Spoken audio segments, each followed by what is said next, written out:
Okay, this is what we talked about last class. We looked at very briefly the idea of a matched pairs design. And so we talked about matched pairs design. It's a blocked design where you have blocks of size 2. And so we talked about we're pairing up people in some way, shape, or form. I think in this class maybe we paired on cholesterol. Does that sound right? People that have similar cholesterols? Nope, that's what was being studied. Blood pressure? Similar blood pressures. So we had all these blocks of people who have similar blood pressures. And then once we measure their cholesterol, we're going to subtract the two. And where we ended up is we said when you're doing your confidence interval or hypothesis tests that we don't care about the individuals. All we care about are their differences. So we would subtract for all of the pairs, and then we are going to carry out our analysis with those differences only. All of that sound good? So this section has both hypothesis tests and confidence intervals. We are going to do a confidence interval together, and that's it for our notes, and then you all will do an example in your groups. So it's very little of it is new. Before we do the example, real quick, I want to talk about what the benefit is of using matched pairs in an experiment. So why wouldn't you just completely randomize? Why would you use matched pairs or blocks? The big benefit is that we have more power in our test. So what does that mean? We are more likely to correctly reject the null.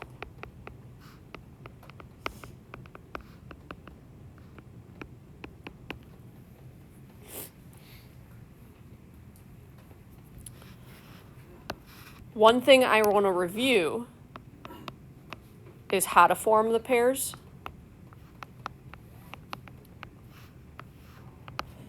There's kind of 3 that are most common. So how do we take our people and put them into groups of size 2? The most common that you will see is the same person gets both treatments.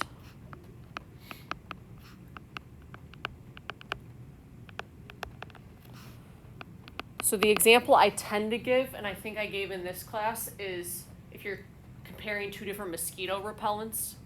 Did we talk about that? Each person gets one repellent on one arm, the other repellent on the other arm? Okay, maybe not, maybe we did. So the example is mosquito repellent.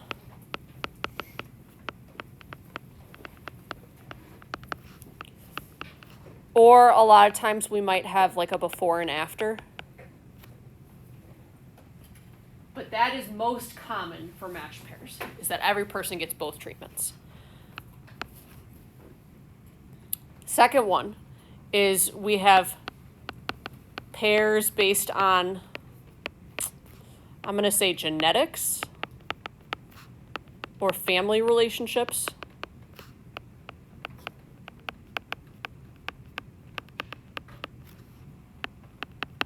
So for example, we take twins, one twin gets one treatment, the other twin gets the other treatment. Or we might take a couple, one person in the couple gets one treatment, the other person in the couple gets the other treatment.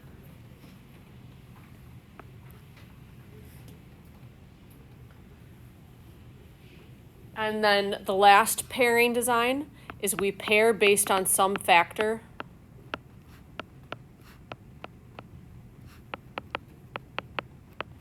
related to the response variable.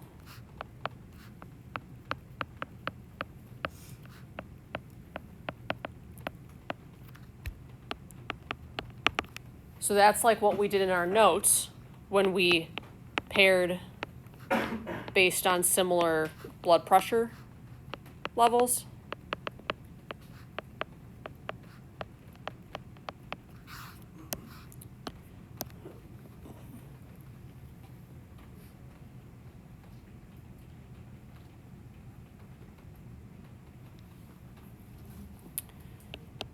A few quick reminders.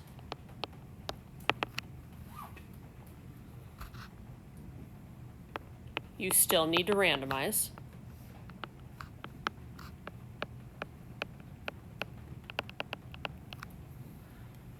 So in the case of the mosquito repellent, if we're comparing 2 different repellents and every person is getting both repellents, it would be really convenient to say the new repellent goes on the left arm and the old repellent goes on the right arm. You can't do that because that's not randomized. Theoretically, one arm could be more susceptible to mosquito bites than the other arm. So you have to randomize for every single person which arm gets which repellent. So you have to randomize. And then the second reminder is that you cannot pair based on the response variable.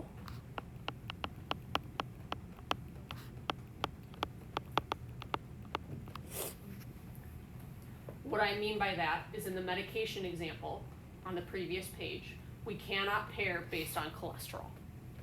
So you would not measure cholesterol, pair based on cholesterol, and then do your experiment. It has to be something related to cholesterol, but it can't be what is actually being studied.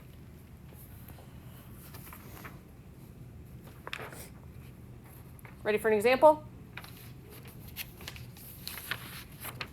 Okay. For their second semester project in AP Stats, Libby and Catherine decided to investigate which line was faster in the supermarket, the express lane or the regular lane. To collect their data, they randomly selected 15 times during a week, went to the same store and bought the same item. However, one of them used the express lane and the other used a regular lane. To decide which lane each of them would use, they flipped a coin. If it was heads, Libby used the express lane and Catherine used the regular lane. If it was tails, Libby used the regular lane and Catherine used the express lane. They entered their randomly assigned lanes at the same time and each recorded the time in seconds it took them to complete the transaction. Calculate and interpret a 95% confidence interval for the true mean difference in time. Okay, so first of all, are we clear on the context here? So this first number, 337, means that at some Monday at 10 a.m., both of the girls bought the same item. One went in the express lane, one went in the regular lane, and this is how long it took them to get through the lane and check out. Okay. So in order for us to know that this is matched pairs, what we have to ask ourselves is there any relationship between these observations? So I told you what's most common is that it's the same person. That's not the case here, right? We have one person in one lane and the other person in the other lane. Are these observations, though, independent? And the answer is no, because these two women went at the same time. It was the same day, the same time, the same item. If they were independent, it would be 15 random times and 15 random times. But because each pair of these happened at the same time between the two women, this is a matched pairs. You guys with me? Okay. So let's write that down. Matched pairs because Libby and Catherine went at the same time.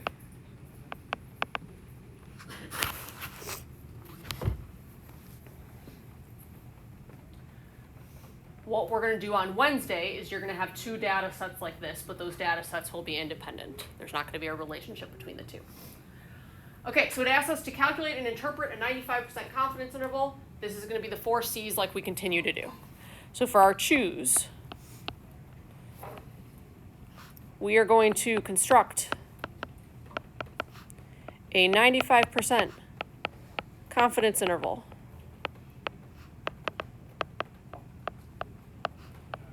for, I said you always have to say if it's 1 or 2 samples. What we've talked about, though, is we're not looking at these 2 samples separately.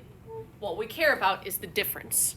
So we are actually going to have to calculate the difference, and this is the data set that we will care about. So we are going to construct a 95% confidence interval for one mean difference, which we'll calculate eventually. So we said mean, we said there's one of them, we said confidence interval at 95%. Anybody remember the last thing we have to say? Alex? Using T. T has degrees of freedom. Once we calculate all of these differences, there will be 15 of them. So we will use 14 degrees of freedom. And then, of course, we have to define our parameter. So our parameter is mu because it's mean. but we're going to put a little D to denote the differences. And this is the true, and then just copy the wording directly from the question. True mean difference in time.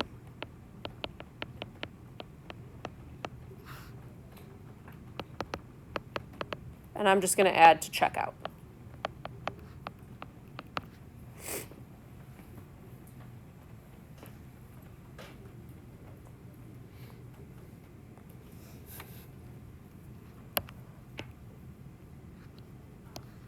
Okay, so then we have to check our assumptions. What is the first assumption that we always have to check? Random sample. So we need to know, is this a random sample? I think it was stated. They randomly selected 15 times during a week. So that is stated. Okay, this is a little bit new. Random has two cases here, or two meanings. We have the way that the days and times were chosen. That is the random sample part. What makes this an experiment is that the treatments were randomized. What does that mean in the context of the problem? How were the treatments randomized?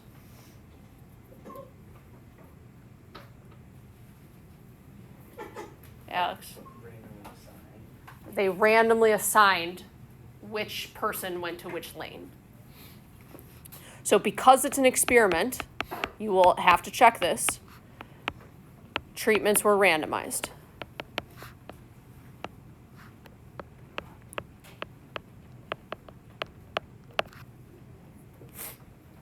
Normally, you will check one or the other. In this case, we had to check both.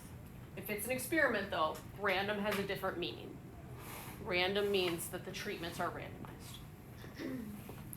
What is our second assumption for mean? Really, it's always the same second assumption. Normality. What is normal? Which distribution? Sampling. Yeah, we need to know, do we have an approximately normal sampling distribution? Okay, this is for mean. So the first way we would be told the population is normal. That doesn't apply. Secondly, we could use the central limit theorem. Doesn't apply. What's the last way? Look at a graph. I'm not going to do all of this with you. I'm going to tell you what I want you to do right now. So what I want you to do right now in your calculator, put this first set of data in list 1, and then put this second set of data in list 2. So that's what I want you to start with. Go in order. Make sure it's in order. So first set of data in list 1, second set of data in list 2, and then I'll tell you where to go from there.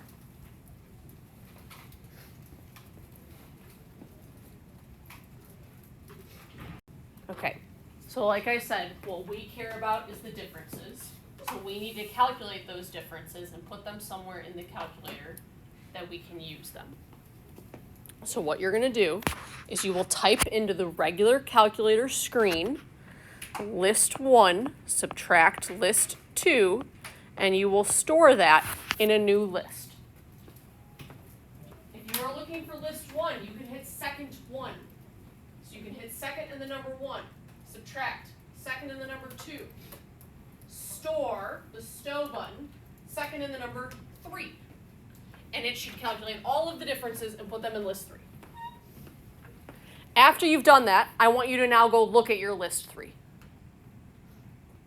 So go look at your list 3 and make sure the first difference is -5.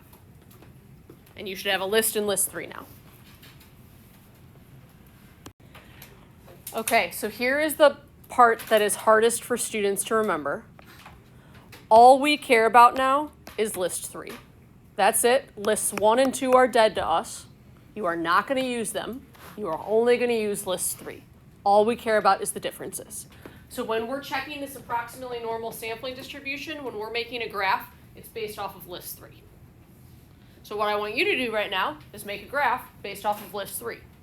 So do that in your calculator, either a box plot or a histogram.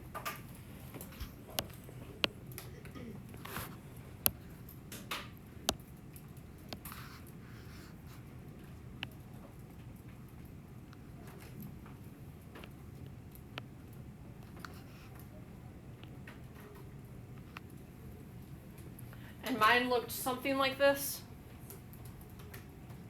You guys got something similar?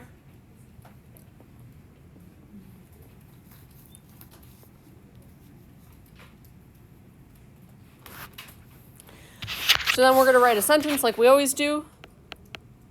The sample does not show extreme skewness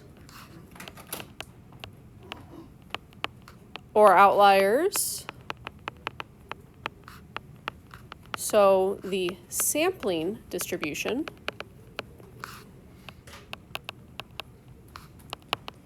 is approximately normal. So really none of this should be new except that we had to subtract first.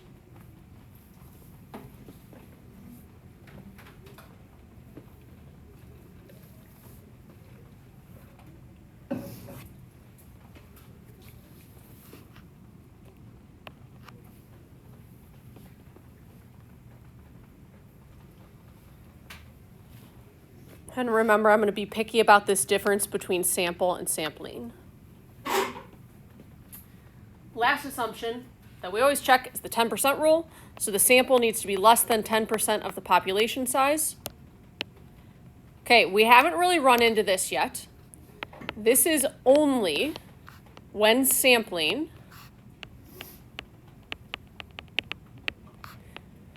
without replacement from a finite population.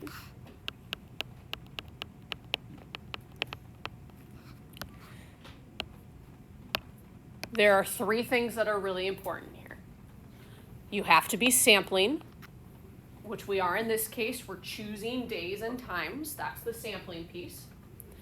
It has to be done without replacement. That's probably the case, right? They can only go through the line once at that day and time. They can't do it again. And the new piece is it has to be a finite population. So we have to ask ourselves, is there a set number of days and times that these two women can go to the grocery store? Not really. Really, there are infinitely many times that they can go to the grocery store. So because it is not a finite population, we do not need to check the 10% rule. So I'm just going to write unnecessary because it's an infinite population.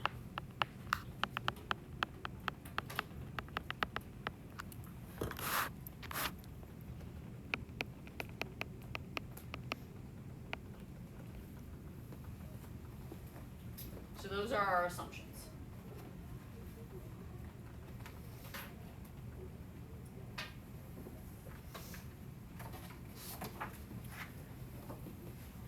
Okay, calculate. On the formula sheet, the confidence interval formula, like we've talked about, is in words. We have to be able to put it into symbols. So it says a confidence interval is statistic plus or minus critical value times the standard error.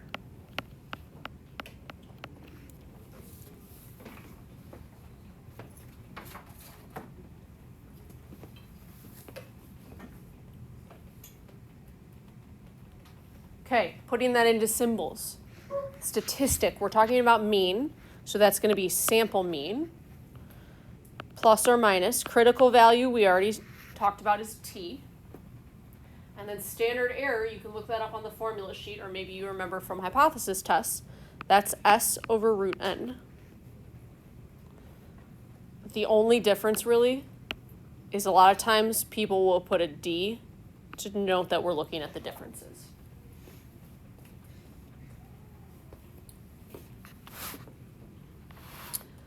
Okay, so in order to find that x bar and that standard deviation, you're going to need to look on your calculator.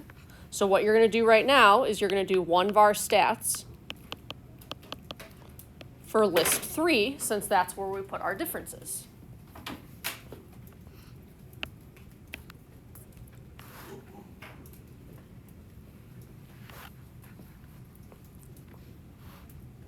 And you should find a sample mean of negative 42.667. and a standard deviation of 84.019. Can you do that and make sure you get those same numbers that I did?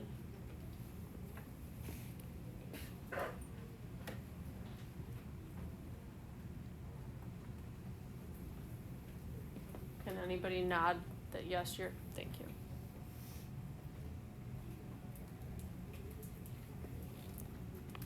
Okay, where do we find the t-value?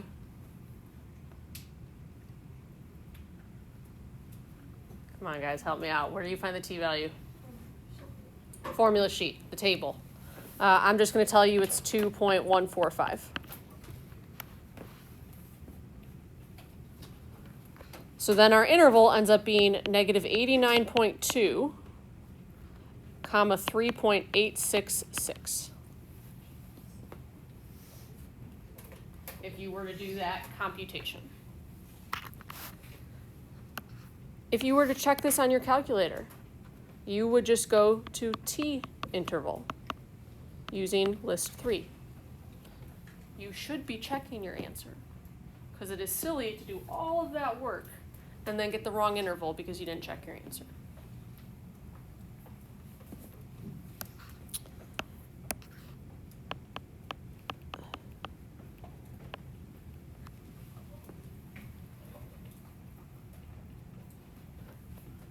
And then lastly, we have to write our conclusion. Very similar conclusion to what we've been doing. It's just for a confidence interval, so it's a little bit further back in our brain. We would say, I am 95% confident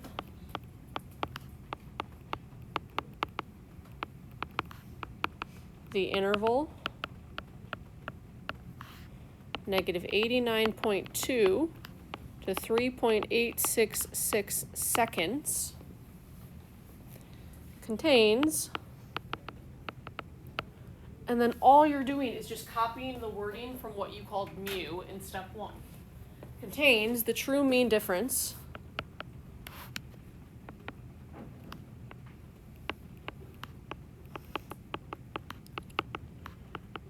in time to check out.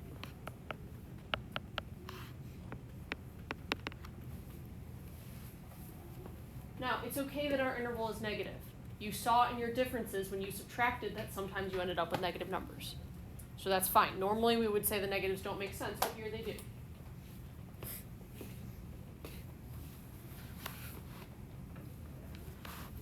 And then we also have to interpret the confidence level. Do you guys remember how that one starts?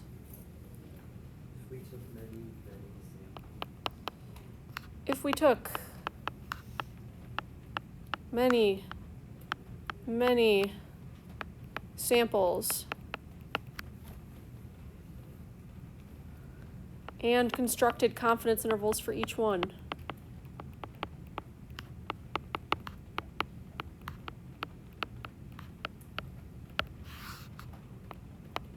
About 95% of the intervals would contain the true mean ... And of course you would just fill in the context. The true mean difference in time to check out.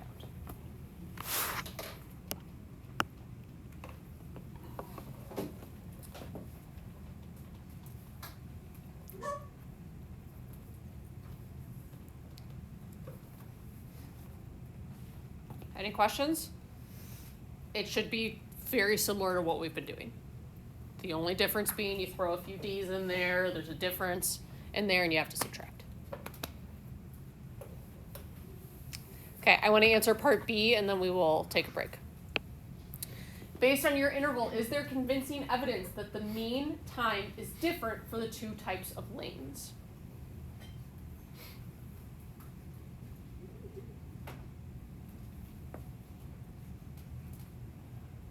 What would be true if the mean time was the same for the two types of lanes? The mean would be 0, right? If they were the same, that would indicate that the mean difference would be 0. So based on our interval, is there convincing evidence? So do we know beyond a reasonable doubt that the mean time is different? Plausible, but we don't have convincing evidence. Okay, we don't have convincing evidence because There are other values or in the margin of error. what would be true about our interval if the mean times were different? Colleen? 0 would not be in it. So because 0 is in our interval, does it mean that the mean times are the same? No. Possible. So is there convincing evidence? No. Because 0 is in the interval, which means it's possible the mean times are the same. It is very important that we indicate that it is possible. I just want to talk about one more thing, and then we will take our break.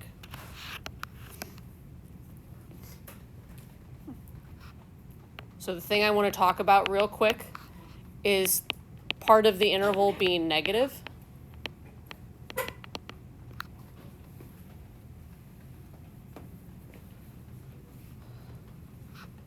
So if our mean is less than 0, we have to keep in mind the way that we subtracted. So if we go all the way back to our table, we took the express lane and we subtracted the regular lane. That was the order in which we did our subtraction. So we took the express, we subtracted the regular lane. So what we're saying is the mean of those differences is negative, which would mean the express would take less time than regular. So if our entire interval were negative, so let's say the interval instead was negative 89, comma, negative 41. So an entire interval that was negative, based on this work that we just showed, would mean that the regular lane takes longer than the express lane. Similar idea if your entire interval was positive. This is the way you would go about it. So it's very important. Don't just use your brain in terms of what you think should be longer or shorter, but just show the subtraction, and then that should show, okay, the regular lane is taking longer than the express. Again, though, that would only be if the entire interval were negative. Questions for me?